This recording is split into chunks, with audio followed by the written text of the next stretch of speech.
Polynomial division. There's the algorithm for it. Any polynomial can be written as ax times qx plus rx. It's exactly the same. If you want to go way back to, well, that'd be primary school, wouldn't it? When you're doing it with numbers. It's still the same idea. You divide into something and you have a remainder. Exactly the same idea. So ax is divisor, what we're dividing by. You'll divide into the polynomial and you get a quotient. But sometimes it doesn't go in evenly, so you have a remainder. A couple of things to note though. Because we're dealing with polynomials and not numbers, the degree of the remainder will always be less than the degree of the divisor. Because if it's not, you could keep dividing. And qx, so the quotient, and rx, the remainder, they're unique. In other words, they have to be different. Because if they weren't different, well then you could factorise. Oh, a very, very old question from the 1998 Extension 1 HSC. So we had to find the quotient, the remainder, and there's the polynomial, it's a quartic, and it's divided by x squared plus 1. So we set it up, but you put every term in, even if the coefficient is 0. So I put the 0x cubed in and I put in the 0x. And when you're dividing, all you're really doing is dividing the leading term by the leading term. So x to the power of 4 divided by x squared is x squared. We then multiply out and I get x to the power of 4 plus x squared, and then we do a subtraction. So exactly the same as when you did long division back in primary school.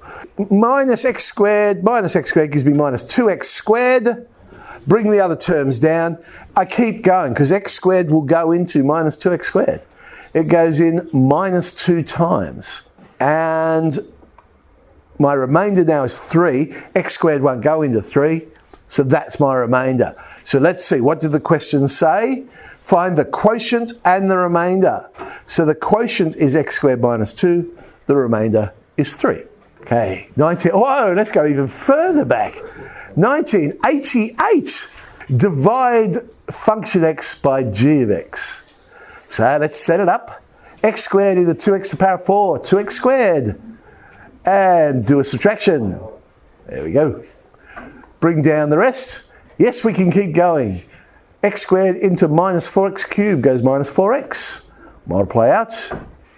Do a subtraction. Bring the other term down. Yes, we can keep going. X squared into minus 2x squared is minus 2. Multiply out. Do a subtraction. And that's where we're going to stop. There's our remainder. Now the question simply said, divide the polynomial. I've done that. It doesn't feel right leaving it like that, but of course, I do leave it like that because have a look at what part 2 said. Part 2 then said write it out. So if you'd read the question fully, then you'd know, okay, I'll just stop at my division. I've done the division.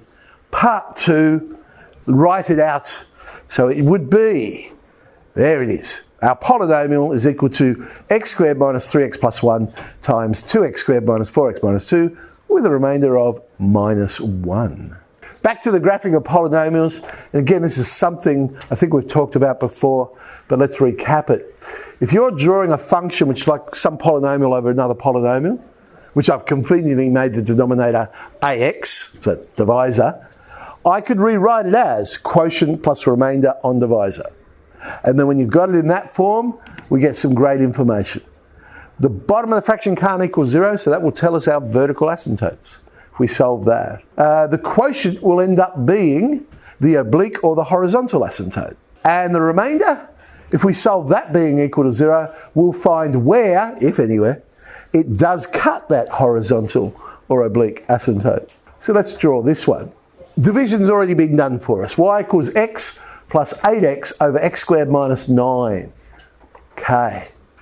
We know we have vertical asymptotes at plus or minus 3. Bottom of the fraction can't equal 0. So let's draw those in. There we go. We have an oblique asymptote at y equals x. We'll pop that in. We know that it does in fact meet that because 8x can equal 0. So at x equals 0, we'll cut that oblique asymptote. So we'll plot that point in. And there's the completion of the curve because we know it has to bend towards the asymptotes. We know where it cuts the x-axis. It's only one of them. It's over there at 0.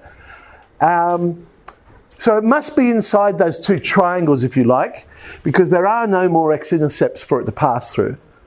And if it's got a bend towards the asymptotes, it couldn't possibly go there.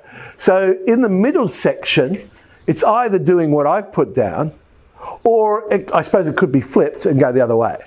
Well, it's just a matter of just testing a number to see if is it positive, is it negative, and then that'll tell you which section that you're in if you're unsure. 10C.